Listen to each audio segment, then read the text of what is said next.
way back when I became aware of Kickstarter, it was, comics wasn't as big. It didn't have as, organized a method, and it hadn't been tested, and everything was just kind of experimentation. But now there are algorithms and methods and, statistics and data, and people, there's a way to do these things.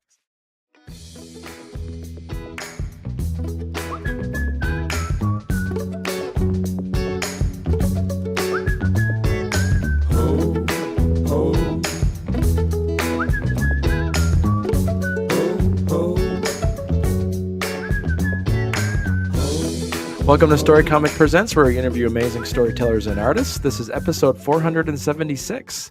I'm your host, Barney Smith of Storycomic.com, and we're excited to have with us the internationally acclaimed and celebrated Vermont comic creator, Randall Drew.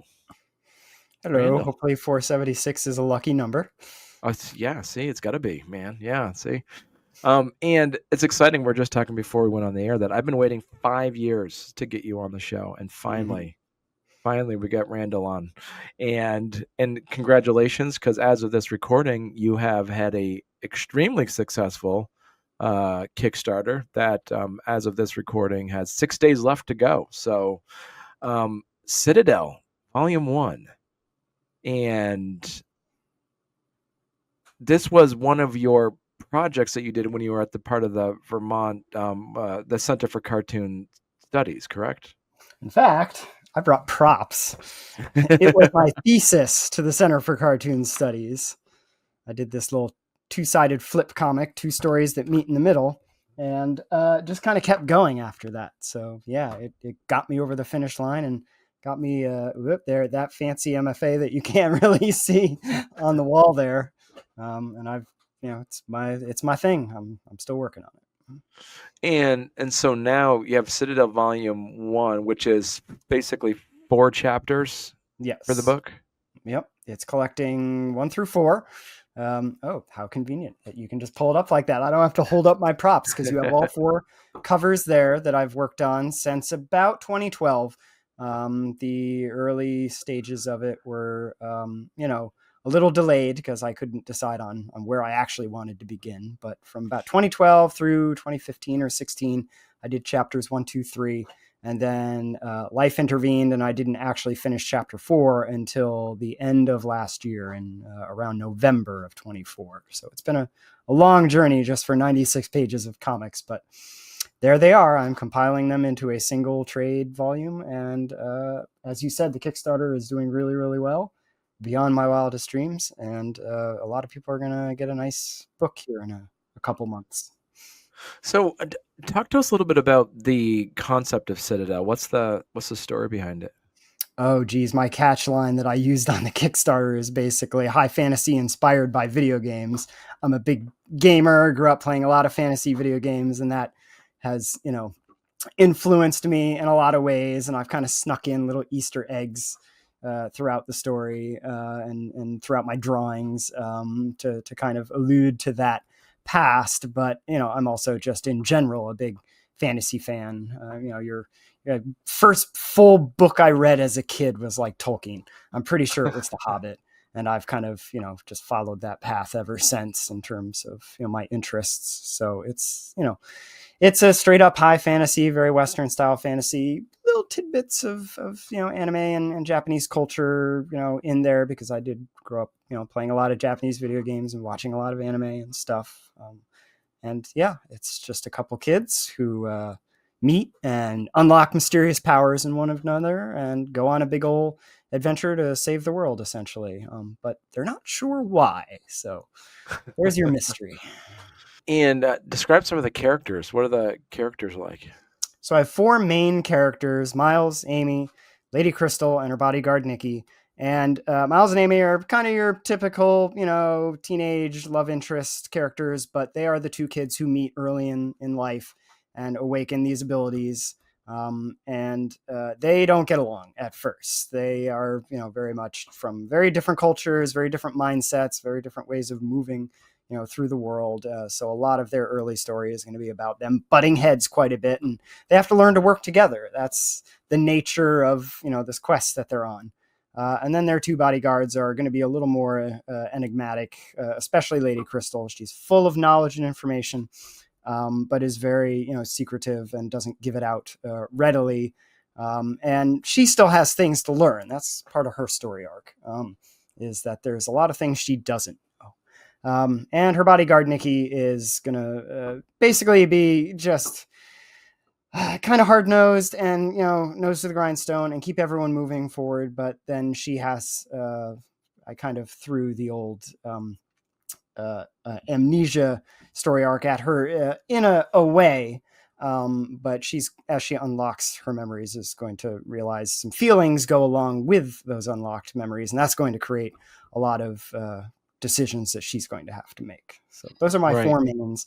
They have, there are three side characters that are chasing them throughout most of the story. They are our antagonists. They're not necessarily bad guys, but they do have differing views. That is Hiro, Yaju, and Ryu, and they come from the same country as our primary, female protagonist, Amy, and there's a whole lot of cultural reasons while they're hunting her down. So you'll see a lot of them as well. And we do have a big bad, but he's kind of not revealed till a little bit later. So right now I'm going to leave him a little mysterious. So talk about the world building aspect to this. Mentioning like the four kingdoms. What's that all about? The world building aspect is basically all I really accomplished at the Center for Cartoon Studies. I spent a lot of time working on, building up the world, coming up with how it operated, deciding on where things were, growing, drawing maps and figure all that fun noodly stuff.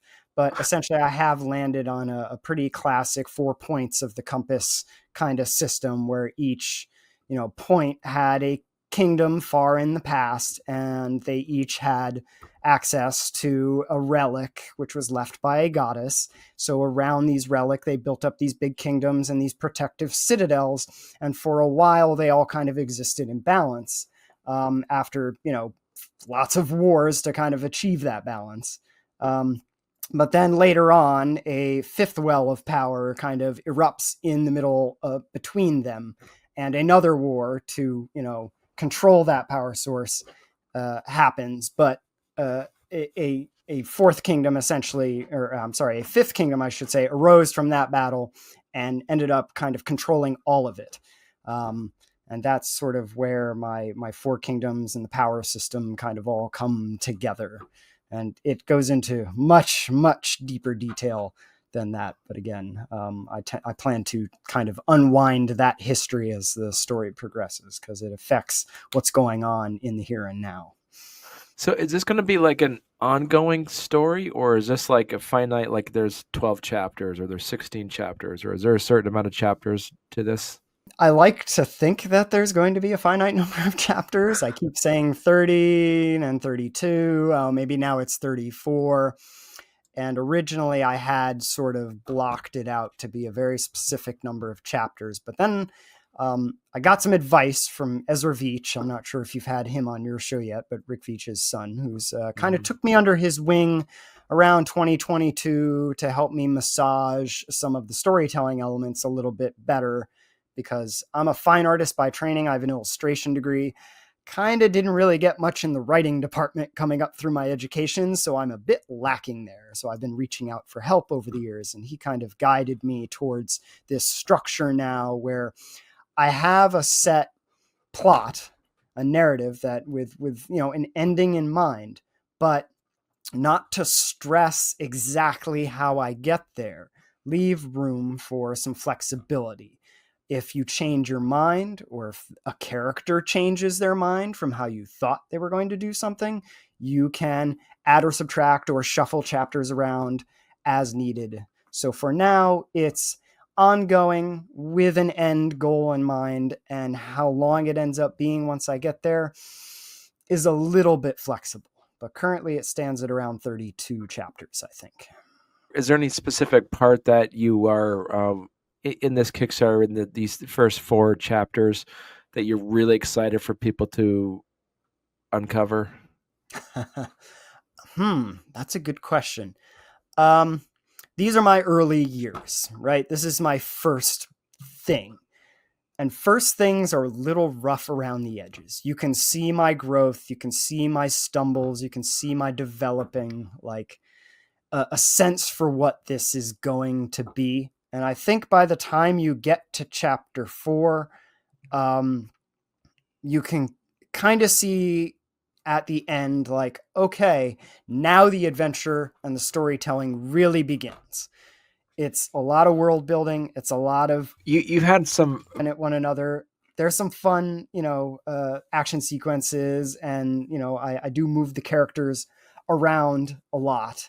But I guess I'm hoping that people come out of it with a sense of wanting to see the adventure actually get going and come back for the next chapter where things really get underway. That said, chapter 2 is kind of my favorite chapter.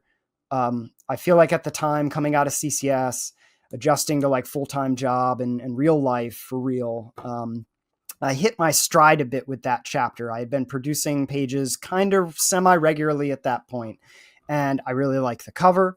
I really like the challenges I gave myself drawing wise. I chose a lot of really challenging, it's a city episode, so a lot of perspective and buildings, and we go above the city, we're in the city, we're below the city. There's great, scenery changes, and it's just, to me, the best of the 4 chapters in terms of, a little bit of everything and not being so completely rushed like some of the other ones felt like, that you can really bite your teeth into that one a little bit. So 2 is probably what I think people enjoy the most. So now, as you're working on your Kickstarter, and how is chapter 5 coming along then? Chapter 5 has an interesting story also, because by the end of last year, I had an idea of what that was going to be.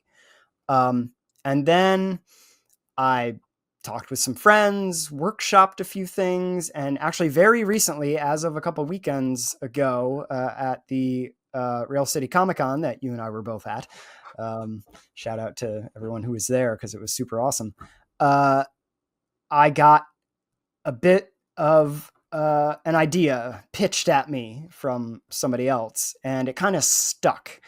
And it got me really thinking about one of my characters who I've sort of had a lot of challenges figuring out lately. And this gave me a direction to go with that character. So I've recently sort of reshuffled the chapters. And now chapter 5 was originally going to be, at first, like chapter 8 or chapter 7 or chapter 6. It's shuffled itself all the way back to being the next chapter. And it, instead of taking this big break that I was going to take to try to like explore some flashback-y sort of chapters, kind of explain some things in the past, the adventure is just going to continue. We're on to the next location. We're on to the characters starting to figure each other out, how they're going to work or not work together, and really face some challenges and have to make decisions and deal with the consequences of those decisions. And I think that is desperately needed with where the story is at the end of chapter 4. So I'm really excited about starting chapter 5 and getting that underway. Well, hey there. If you're enjoying our podcast, don't forget to subscribe on YouTube or leave us a 5-star review on your favorite podcast platform. Your support means the world to us and helps us keep this show going. We love hearing from you, so any feedback is welcome. And thank you for being a part of our podcast family and for all your support. It truly means a lot to us.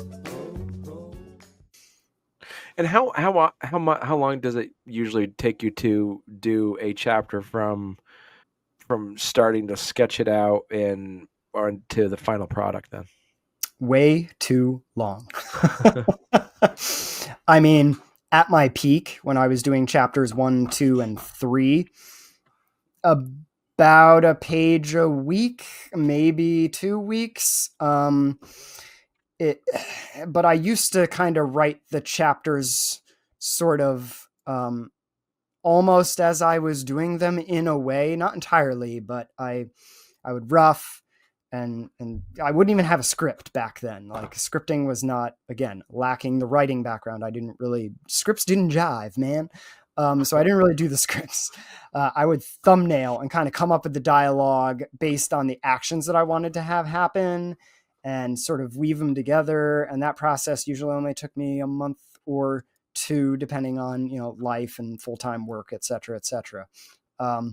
And then once I started actually penciling and inking and lettering, and at the time putting them up on my website as a webcomic, remember those, on my own website, it was about a page a week. So I could do a chapter a year, or maybe a chapter and a half with interruptions. Now I'm seeking to return to that pace at a minimum, because I work a lot less now and I have more time. So I'm going to sink more time into making the next chapter and hope that 5 will be done and ready to kickstart by the end of next year. No guarantees that'll happen, but that's sort of my plan. So the Kickstarter will be like 4 more chapters then? No, I'm planning on, and this is advice I've gotten from other Kickstarter people, is, well, what you should have done is along the way been kickstarting each individual chapter and then collecting the volume. Each individual chapter, collect the volume. That's kind of how it's done on comics Kickstarter, I guess, nowadays. Right. Way back when I became aware of Kickstarter, it was, comics wasn't as big. It didn't have as, organized a method, and it hadn't been tested, and everything was just kind of experimentation. But now there are algorithms and methods and, statistics and data, and people, there's a way to do these things. And given the interest and success of the Kickstarter that I have so far for the first volume, why not set a smaller goal just for one chapter and see if people can continue to show up and help me put the work out there. And then we'll see after 4 or 5 more chapters if they'll continue to come back and back another solid, trade paperback.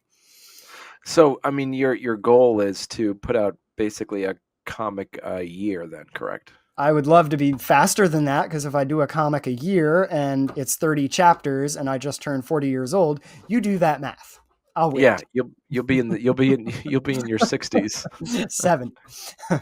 So, not what I envisioned for this. And I'm hoping as I continue to work, I will find shortcuts and, do things quicker and just, become a faster paced cartoonist. Right. Discover what tools work quicker. Right. And so you have pretty much outlined your entire series then. For the most part, yeah. Again, allowing for that flexibility, but the whole thing is pretty well, beginning, middle, end is figured out. And now I'm getting into the minutia of, okay, as we go through beginning, middle, end of, capital P plot, what's little p plot? What are the character arcs that are going to happen? What surprises and, mysteries are going to crop up that need solving along the way? What are the roadblocks going to be to that big P plot progress? But I'd say for now, I have at least the next 2 or 3 pretty confidently drafted out, at least outlined roughly. And for chapter 5, I've already got it pretty well into a script form that I can probably start, visually thumbnailing very, very soon after the campaign is done. Right. Say, for instance, someone's watching this and it's next year and like, oh, darn it, I missed the Kickstarter. Is there a way that they could actually purchase the Volume 1 from you? I will have hard copies of this Kickstarter edition left over from the campaign because I've raised enough funds to give myself a good, backlog of books on hand. But I do not plan to reprint this exact edition. I do want it to be limited and special because it is a limited and special thing that makes it, valuable to the people who back the campaign and the people who go out of their way to find me in person and buy my book. And I expect they'll last me a while. So if you really want one, I'll probably still have one. But especially for people overseas, given everything that's going on right now and all the shipping woes that are going on right now, especially cost wise, I do plan to put just the comic part up on a platform, probably Amazon KDP, because that will make it accessible to people in the EU and the UK and Asia, wherever, locally. So they will be able to buy a book on demand have it printed in their region and shipped to them in their region without having to pay overseas stuff. And that has been something I've heard a lot from many of my backers who are like, I'll back the digital edition because I want to see the special stuff in the back of the Kickstarter book, which we can talk about. But they don't want to pay $30 to ship it, across the ocean. And I get that. And that's why I have the digital reward. And I've been pushing it to all my friends overseas, like, back at the low value one, get the PDF. I'll make sure you guys will get set up with a physical book in the future as soon as I've got it on, say, Amazon. Yeah. So talk to us a little bit about some of those special rewards. Well, in addition to the book, at the back, I'm going to have a whole 2 sections, essentially. The first section is just going to be a lot of development art, really old stuff from the cartoon school days, original, that never saw the light of day. Just a lot of neat behind the scenes, peek behind the curtain development stuff from way back in 2009 all the way up to today. And then the second part of the bonus at the back is basically a big old thank you section full of fan art that many of my artists and cartoonist friends have done over the years of my characters and whatnot. And I plan to credit them and link people because they're all awesome and amazing artists in their own way. And I really want people to go thank them by following their work and checking out their comics and their illustrations as well. Because these are, people like the people in the Vermont Comic Creators Group, which you and I are a part of, that have encouraged me to continue working on this as life's ups and downs have, come at me. So hopefully people will enjoy seeing some of this fan art and go check out these other amazing artists. They're from all over the world and they're all incredible. Is there any particular characters that are in your series that people seem to gravitate more towards to do fan art with? Not really. It's kind of up to personal preference. Some people really like the male lead. Some people really like Nikki. She's kind of got that ninja lady thing going on. Some people like Amy because she's just very quiet and intense, and they can work a lot with just her facial expressions because that's how she tends to express herself. Because early in the book she doesn't speak. But it's really up to what that individual artist is drawn to. There isn't any one character that really stands out more than the others, I don't think. Was there anything that you were surprised about with some of the fan art that was created for you? I know a lot of these artists and I know the quality of their work, so I was, pleasantly surprised by, just how much effort some of them put into it. But the funnest part, I think, is my one friend who is also collabing with me on one of the stretch goal rewards, which we are just about to hit, actually. He goes by Kernuckles on Global Comics, and his comic is called To Kingdom Come. It's a dark fantasy in the style of Berserk, if you're familiar with that. But it's still straight high fantasy stuff. So, swords and sorcery and kingdoms and princesses and all that. But he had begun at one point to sneak my characters into background panels whenever he had to draw a crowd scene, and he does this for a lot of people. So he literally clipped those things out, and we're like, here, sneak these, in your book somewhere. And he's given me a lot of art over the years because we're pretty close, and we hang out and talk and work together and critique each other's work a lot. So I have a lot of cool little tiny just quick doodles, and it's like, that's my character. He just stuck it in a panel on his comic just for funsies. So I've got a few of those in there. Those really tickle me. Is there any new characters coming into other chapters that you're excited to introduce? Yeah, actually, not till really way later. Although that's not true. The next chapter reveals an important character that is going to impact Miles, who is our male lead, who is the character that I've kind of struggled finding direction for the most. And he's going to get a little nudge finally when somebody comes back into his life in the next chapter. So that's going to be fun to play around with. Otherwise, way later, I've got a real spitfire of a character who's gonna cause some trouble that I think is going to be immensely fun to both draw and write, and I'm really excited about that. But it's so far down the road, I can't really talk about it just yet. Talk to us a little bit about your Twitch channel. So you sneak it up there. I stream on Twitch. I have since before it was Twitch, way back in 2008. I discovered JTV, Justin.tv. Some guy just decided, hey, this YouTube thing seems interesting. Let's try creating a platform where people can like stream stuff live, not just make videos and put them up on the internet. And JTV came out of that. And eventually video games became kind of a real heavy focus there. Once people realized that they could, capture their screens or their gaming consoles and broadcast that content out. And eventually it became Twitch, which of course was then bought by Amazon. And they now run it. But I've been on there since before it was Twitch. And I actually had an old account that went away, and now I've sort of rebranded and restarted over under this new Arcadia Comics label, which technically I created in cartoon school. I just never really did anything with it other than sticking it up in the corner of my comics, like old school comic book style, as my brand. And now I'm actually utilizing that on Twitch. A lot of the people from my old channel just migrated over, and I've made a focus of following and connecting with Art Twitch, which isn't as big as Gaming Twitch, not by a long shot, but it is growing.